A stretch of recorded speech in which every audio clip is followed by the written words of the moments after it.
Welcome to Community Connections with Children's Services Council of St. Lucie County. I am just one of your humble hosts, Sean Boyle. With me is Ashley Mock. And welcome to the half-hour radio program that airs every Sunday on 104.5 The Flame at 10 a.m. and is also a podcast. If you just pull up your podcast app and look up Community Connections with Children's Services Council, it will appear there. But today, very special day, once a month, thanks to a wonderful partnership with St. Lucie Public Schools. We are broadcasting a video version of our radio show on WLX TV, St. Lucie Public Schools channel. And if you want to see what we look like when we started this show almost 10 years ago, did you know, Ashley, all of our past shows, or if you go on YouTube and look up WLX TV St. Lucie, you can see what we looked like when we were babies. I didn't know that. It's my high school graduation photo. It is. I had a lot less wrinkles under my eyes. Well, welcome to the show that's all about critiquing the way we look, but also it's all about connecting you, the listeners, and the viewer to resources and things that are available in our great community we call St. Lucie County. Now, we at the Children's Services Council, or at least speaking for myself, not a media professional, you know, context clues, you picked that up right away. But what we do at the Children's Services Council, we focus on 5 priorities, and those priorities are, if you're a longtime listener, count with me. 1, making sure every baby's a healthy baby. 2, stopping child abuse before it happens. You're very demonstrative with you. 3, keeping kids off the streets. 4, keeping them in school. And 5, keeping them off drugs, alcohol, and other risky behaviors. And we do that by supporting and funding programs that are available to all families in St. Lucie County. That is right. And I see that you brought our annual report. I know we're going to talk about that, but we also have our family guide to programs. And so those programs, those priority areas that Sean just talked about, you can find information about all of the programs that we work with in this fancy family guide. This is also available on our website in a digital version. It is also available in Spanish, Creole, and Portuguese. So lots of ways to get this information. If you have a need for printed copies of this, if you have a place where you could share them with residents, then definitely give us a call, let us know. There's actually a simple form that you can fill out on our website to request them, and we will bring them to you so that you too can share this information with the community. And I want you to notice that in the guide, we actually advertise this show. We sure do. And you too can share that information and encourage everyone to listen, because obviously it's the most entertaining way you can spend your Sunday morning. Clearly, obviously. So above these 53 programs, and as you mentioned, we can deliver them to them. Just call our office at 772-408-1100. I had to think there for a minute. I was going to say. Don't often call the office. But not only will we drop these off, but if you'd like for us to speak to your group, whether it be a civic group, a church, your place of work, we've done some pediatric offices before. We're more than willing to come out and, dare I say, entertain you for as long as you will allow us. Absolutely. It's like this radio show in person. Right. So be wary of what you ask for. Yeah, exactly. So in addition to our website, we also are on the Book of Face, or what's commonly referred to as Facebook. Just look up Children's Services Council, St. Lucie County. We do post on there almost every day. Yep, just about. And you know, because we're cool like that, we're also on what the kids call IG. No kids call it that. They don't. But the younger adults, the parents that aren't over 50, the Instagram is what it's called. The IG, we're also on Instagram. Just look up St. Lucie CSC, or I think you can just type in Children's Services Council St. Lucie. Yep, it'll come up either way. And what's fun is we post Instagram, is Facebook without the words. So it's clearly better. But we do post on there. We do stories now. We do. It's kind of fun. I feel like Instagram is where you get a behind-the-scenes look at what we're doing, and often the shenanigans. I am personally excited about stories because Ashley said, Sean, because Ashley is in charge of our engagement, said, Sean, you can start posting the stories. So I'm having fun with that. Word of caution for everybody. Having a little bit of fun with that. In fact, before we break, we're going to take a picture, and it's going to go on Instagram And you're stories. going to post it on Instagram. Yes, I'm very excited about that. I love it. So before we get to our guest who's waiting patiently and doing jazz hands behind the scenes, we want to mention, it's spring, right? Is it officially spring? It is. Well, it's rained for like the last 4 days, so clearly, yes. I don't know. Do we have spring in Florida? It's just like No, you have a it's day of pre-summer. winter, and then it's summer. It's pre-summer and then summer. But we know it's spring because spring training has finished. Yep. At the Yep, Mets. that's It true. is about raining every single day. Yep. In Florida. and it's topping 88, 80, 90 degrees every Right. day. So Yeah. welcome to spring in Florida, but it's also spring because we've just released our annual report. Yes, earlier this year than most, so good note there. But our annual impact report is really kind of a quick glance at the work that happened in our community through our funded programs. And I love it. You are kind of a self-proclaimed data nerd. I think I can share that with people. You've said that I've publicly. disclosed that before. That's why there's a lot of data. That's why there's a charts lot in of here. data. But actually, I'm glad that you opened this because this was something that I was going to bring up a little bit earlier. So in our annual report, you get a kind of picture of what the programs are doing, the work that they are doing. But this number, and we talk about this often, 63,075 is the number of children that were reached through Children's Services Council funded programs last year. An aggregate count. An aggregate count. So, data nerd aside, that's a significant number. And I think when we are looking at the impact that the programs that we work with are having, and the conversations that we have out in the community, there is a lot that's happening. There's a lot of good that is happening. And we try to capture some of that in our annual impact report. So I would encourage you, we have printed copies available, but it is available on our website. There are some really great success stories in here that talk about the ways that families are being impacted by these programs. We can actually talk about one of them later with our guest because it sort of relates to his wheelhouse. But there's some really good stories in here. And I will also share too, as kind of a precursor, we are going to continue sharing those stories. So not just in the annual report, but on our website and on our Facebook page and on our Instagram stories. IG, if you will. IG, if you will. We are going to continue sharing those good stories with you so that this sort of idea of the impact that these programs are having can be a conversation that happens all year long. And we purposely designed this, and I say we, Ashley designs it, but what's the one direction I give? The coloring book version. Make sure it's the coloring book version so that people can get the main highlights and read it in 5 minutes or less. So with our remaining time, I'm going to read this annual report directly to, no, I'm just kidding. But we ask that you take a look at it. As Ashley said, it's on our website. And again, if you want a paper copy, we're more than happy to mail it out to you or hand deliver it. Yep, of course. It's very exciting. It is. What else can we talk about before we get to our guest? Because we want to leave him at least 5 minutes. Right, of course. Well, you talked about spring, but that also means that summer is coming. Yes. And we have sort of addressed this on the last few It's like shows. the reverse Game of Thrones. It is. Summer is coming. Summer is coming, not winter. Our board actually will vote this week on the additional summer programs that will be approved to be funded program partners of ours. But they are already enrolling. We actually have gotten some feedback from some of them. Some of them are already full. So if you are a parent and you don't know when the last day of school is and what your child is doing the following week, Ask your child. They know when the last day of school is. we need to talk. But no, all of our annual after-school programs turn into summer programs. So if you need a place to start, that's a great place to look right now. Also, next week, we will have populated all of our summer program information. So I would encourage you to look there and find it.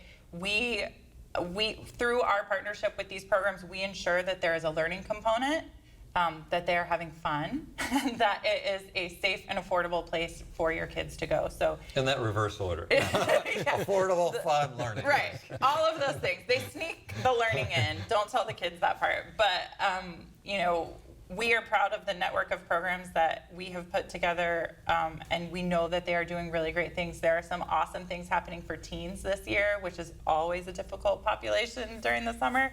But definitely take a look at it. It's all there on our website. If you have questions, feel free to call our office. And I'm going to encourage, before we get to our guest, I'm just kind of stalling, trying to build up the suspense. But if you happen to jump on our Facebook page or our website, we have a big event coming up at the end of May over Memorial Day weekend.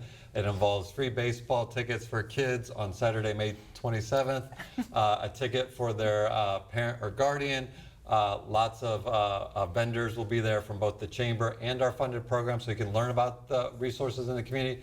But in addition to the baseball game, kids that come while supplies last will get a head start in establishing their own little library at home, because we will be giving away free books at that event. Yes, we're really excited about it. All the information is on our Facebook page. It's called Slide into Summer Reading with the Mets. All right, so we've stalled long enough. We have a guest that's patiently waiting, doing jazz hands behind the scenes. But we have with us Mr. Tony Loupe, the CEO of the Early Learning Coalition of St. Lucie County. Welcome. Thank you. Thanks for having me. So I just want to, I know we're going to talk about Early Learning Coalition and what you guys do, but we do have a really great story. So I want to make sure that we save time for that because it sort of involves a center, a child care center, but also another program that we work with. And so I just want to make sure that we don't forget about it, that we come back and talk about it. And he has no idea what you're talking about. I know. Like, I'll slide you the report when the camera's not there. You can read about it too. It'll be a surprise for you too. Nice. But for anybody that's not familiar with Early Learning Coalition and how you guys function in the community, give us kind of an overview of what an Early Learning Coalition is. Okay, so there's 30 coalitions that cover all 67 counties, trying to fit the jazz hands in. And some are multi-county, obviously, and then single county, which we cover just St. Lucie. Early learning coalitions are basically the 211 of early learning and childcare. So absolutely anyone and everyone can reach out to us for any type of information regarding early learning and childcare centers. That falls in under our Child Care Resource and Referral, or we refer to it as CCR&R, all these lovely acronyms. Yeah. We love those. So, and we compile a list of all child care providers, whether they're contracted with us or not. And we're happy to customize a list. So if someone says, hey, I work in 34981 zip code and I live in 34953, could you customize a list of child care centers in those zip codes? We can do that. Also give them the information to connect on DCF's CARES website so that they can look up those centers, see if they've had any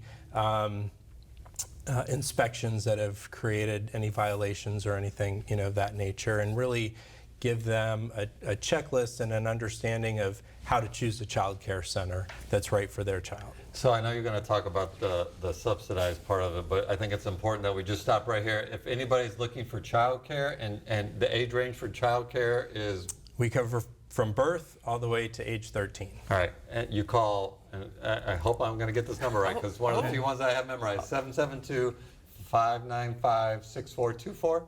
Awesome, yes. 595-6424, and I think it's important because everybody, at least in our world, everybody thinks, oh, Early Learning Coalition subsidized childcare, but no, I like the analogy, the 2-on-1 for childcare, early learning. If you move into our community, if you know somebody that's, maybe they've given birth and they're like, oh, I got to look for a childcare center, you can call the Early Learning Coalition and you have a list of all the licensed childcare centers in St. Lucie County, and you can help them narrow it down and help them identify which one is the best fit for their child. Yes. That's huge. And there's a ton of filters that are included in that, because you can say, I want it to be a family center, I only want to go half days, whatever it is. That's all information that you can request in that list. I've used it personally when we were looking for childcare for our kids. We got 3 kids on the same day, and we're like, oh, we should find a place to put them.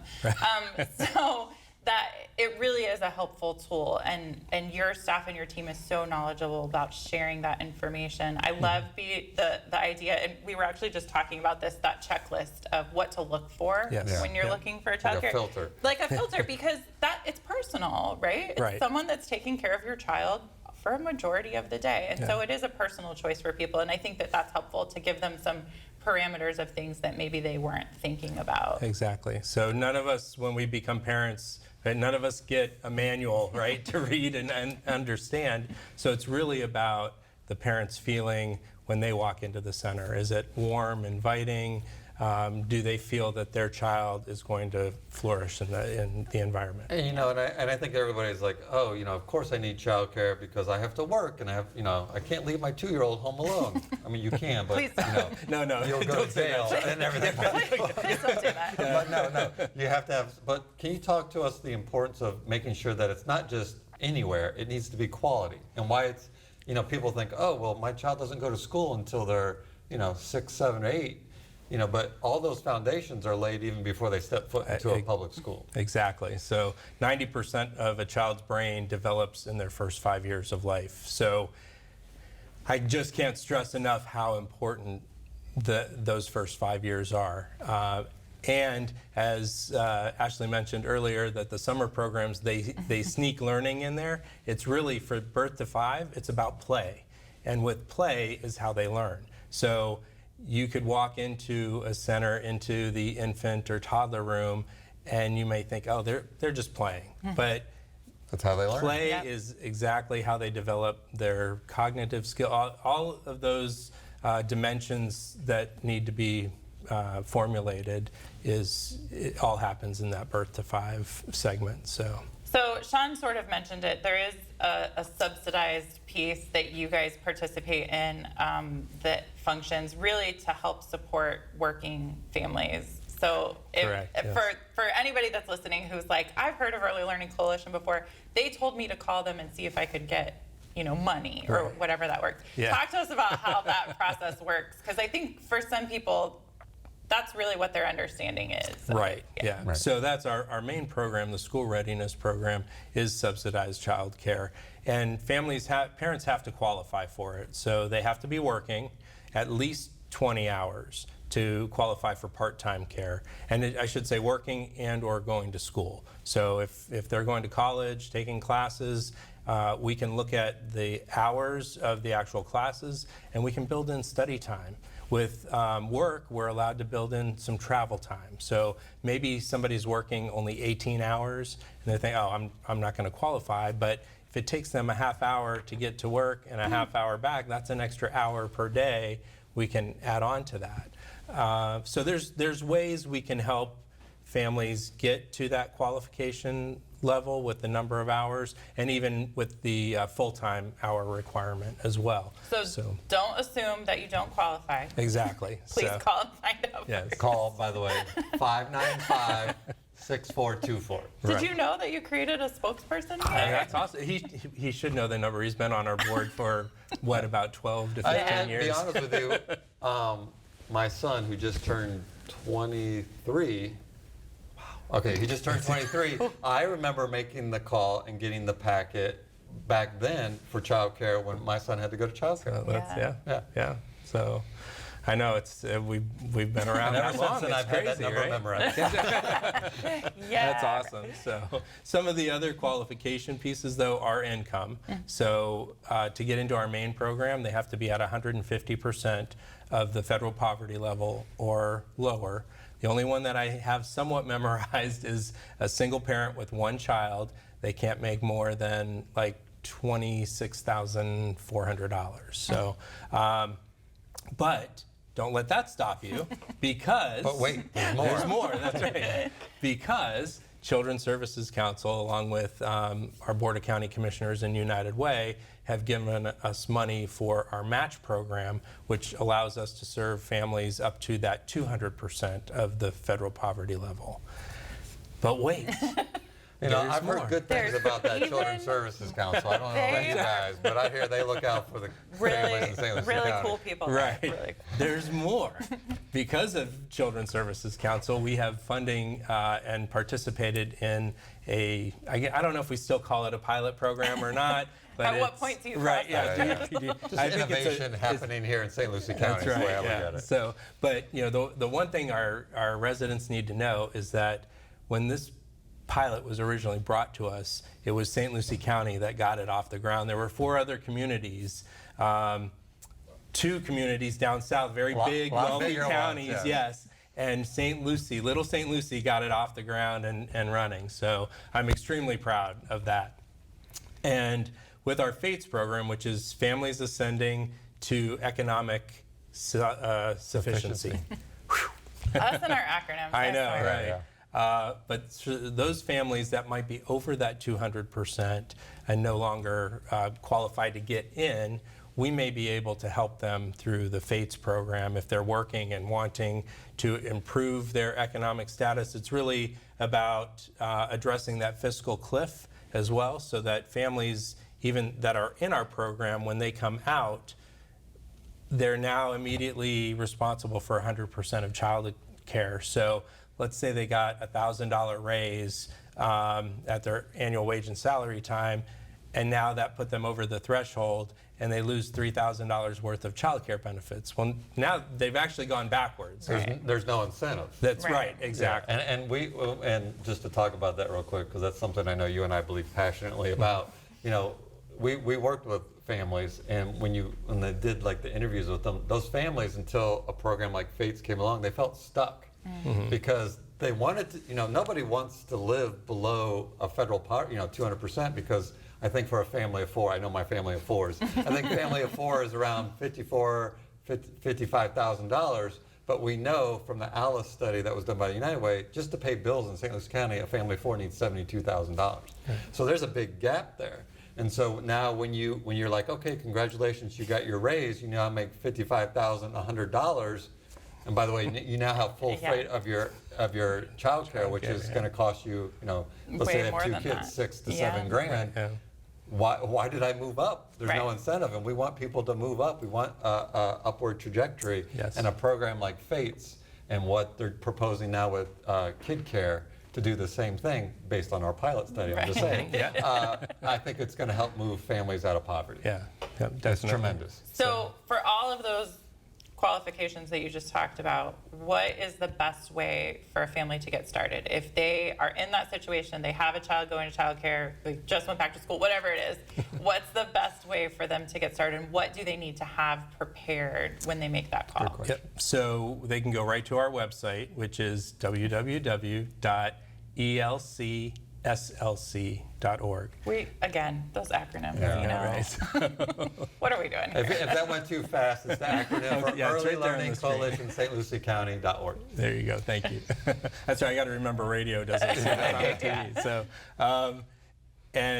they can choose the school readiness program there and go right into the application. And it does like a pre-qualification. So they can put some basic information in, the number of individuals in their household, and then what their family or household income is to see if they're going to qualify. So, and even in the event that they get something, say the system tells them, no, you don't qualify for anything, they should still pick up the phone and call us at 595-6424.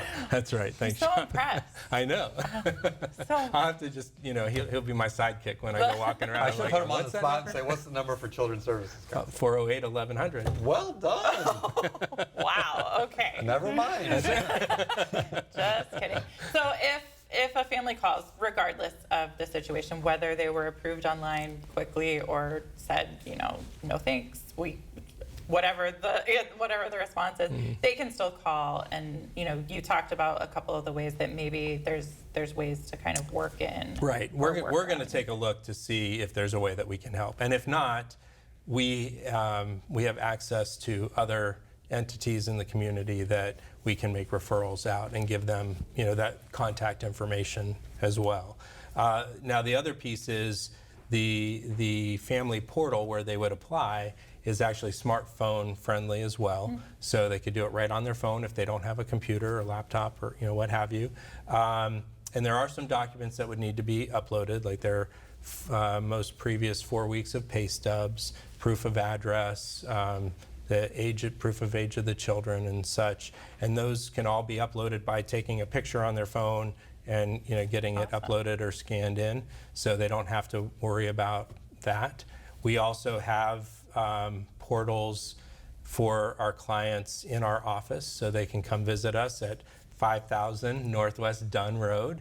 We're on the 3rd floor. We're in the Treasure Coast Hospice building. Right on the corner of Midway and Dunn. Yep, exactly. Exactly in the middle of the county. Yes, smack dab in the middle. So, and we're happy to help, that way as well. So if they want to bring their stuff in, and when they apply, if things are missing, when it comes to us for review, we're going to send a message back to the parents to say, can you please upload, whatever So it's not it may like be. you're out. Yeah. It's not a Yeah. good. Well, and I think what makes our Early Learning Coalition special, they're all good, but what makes ours special, I'm just going to reiterate some stories. Like Tony has called me a couple times and said, hey, I remember there was a father who I think had lost his wife and he needed to find a job. and you're like, typically that doesn't qualify, right? He wasn't working, he had to find, but you called and said, hey, we're gonna get this kid in using your money, and we're like, yeah, thumbs up, that's what it's for. Right. And I think it's that personal appeal, because so often, everybody gets directed to a website, it's yay or nay, it's all or nothing, but if you make that call, there are times where you can be flexible. Yeah, yep. I got chills from hearing that story. Yeah, I love sharing And that that's not story, the only so. one. I'm just sharing. We Yeah, have several. Yeah. So I told you that I have a story that I want to share too, and it's actually one that we put in our in report. I think the thing that people often don't know about the Early Learning Coalition is that you also employ specialists that work directly with the providers that you contract with to ensure that they are working on those developmental standards for the kids in their programs. And we actually have a story. I know this is a program that you're familiar with. Another program that we fund through Helping People Succeed is their Help Me Behave program. And we hear frequently in the community that there are kids who maybe have some challenges acclimating to a childcare environment. My own child was one of them. And so there's this really great partnership between Help Me Behave, Early Learning Coalition, the child care centers that they work in, on identifying strategies to work with the provider, to work with the family, and ultimately make a place for this child to be successful. And I think it's so important that people understand that, because there are kids in our community who are dealing with a lot of things. Yes. And we are And that manifests itself in behavior in a lot lots of times. of different ways. Exactly. And kids have different learning styles too. Yeah, but through programs like this and the partnerships that our programs have formed, I think Helping People Succeed, the child care center staff that work so hard, and all the specialists at Early Learning Coalition that work together, there's great stories like this that exist every single day. We've shared one of them with this cute little James that was in one of the centers. But he really was exhibiting behaviors because of turnover that had happened in his teachers. And they were able to make some accommodations for him, deal with some things at the center, and it was just a really impressive way of all of those people coming together to make it work for him, make him successful, and make sure that the center didn't suffer any repercussions as And well. that's possible because of the leadership at the Early Learning Coalition, for sure. Absolutely. So we have like a minute left, and I know we didn't even touch upon VPK. So in a minute, can you tell everybody what VPK That's is? a whole nother show. That's universal for everybody. Correct, yeah. So the quick one-liner is, it's a free program for all 4-year-olds, as long as their child's 4 on or before September 1st. And just a birth certificate and proof of address for the parents, and that they're Florida residents. And as long as the child care center is participating in VPK, that generally a 3-hour school year program, 3-hour day school year program is absolutely free. Parents should not pay one single penny for anything, not for supplies, absolutely totally free. So, sorry, I know it was 30 seconds or less. All the stuff that we talked about with you today, which was a lot, they can find on your website at elcslc.org, through our website also, or by calling the office at 595-6424. That's Look at you converted her. I know. Wow. Look at that. So we'll have you on in 6 months, and we'll make sure that she's memorized. You're welcome. But we want to thank everybody for tuning in and/or listening. A reminder that it's a weekly radio program every Sunday on 104.5 The Flame at 10 a.m. Also a podcast, and also thanks to this wonderful partnership, a TV show. Thank you so much, Tony, for coming on. Thank you. A reminder that it's our children, our community, our future. We're all in this together. We'll see you next time.